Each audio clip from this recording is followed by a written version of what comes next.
Hello students, welcome to Account Simplified. இன்றைக்கி நம்ம 12th அக்கௌண்டன்சியோட first சாப்டரில் 14 சம் என்ன பார்க்கலாம். From the following details calculate credit purchase. நம்மளை கிரெடிட் பர்ச்சேஸ் கண்டுபிடிக்க சொல்லியிருக்காங்க. கிரெடிட்டார்ஸோட ஓப்பனிங் பேலன்ஸ் வந்து 1,70,000 ருபீஸ், பர்ச்சேஸ் ரிட்டர்ன் வந்து 20,000 ருபீஸ், அப்புறம் cash paid to creditors 4,50,000 rupees, closing creditor வந்து 1,90,000 ருபீஸ் சொல்லியிருக்காங்க.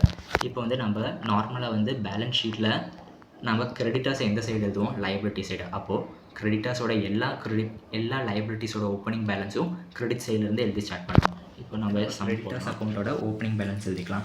பை பேலன்ஸ் ப்ராட் டவுன் நம்மளுக்கு எவ்வளோ கொடுத்துருக்காங்க, 1,70,000 ருபீஸ். எல்லா சம்மில் மாதிரியும் எங்கே ப்ராட் டவுன் எழுதியிருக்கோன்னா அதோட ஆப்போசிட் சைடில் தான் மிச்சம் எல்லாமே நம்ம எழுதணும். இங்கே மிச்சம் என்ன கொடுத்துருக்காங்க, பர்ச்சேஸ் ரிட்டன் டு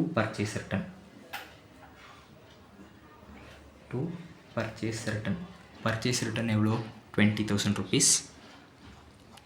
நெக்ஸ்ட்டு வந்து cash paid to creditors to cash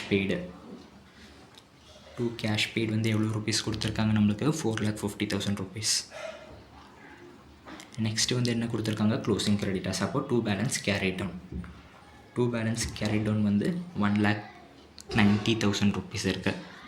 அப்போது 1,90,000 ருபீஸ். இப்போ இதோட டோட்டல் எவ்வளோ பார்த்தீங்கன்னா 6,60,000 ருபீஸ் வருது. அதே டோட்டல் இந்த சைடு எழுதிக்கோங்க, 6,60,000 ருபீஸ். இப்போது இந்த 6,60,000 ருபீஸ்லேருந்து 1,70,000 ருபீஸ் சப்ட்ராக்ட் பண்ணிங்கன்னா 4,90,000 ருபீஸ் வரும். 4,90,000 ருபீஸ். இந்த 4,90,000 தான் உங்களோட கிரெடிட் பர்ச்சேஸ். பை கிரெடிட் பர்ச்சேஸ்னு போட்டு பேலன்சிங் ஃபிகர்,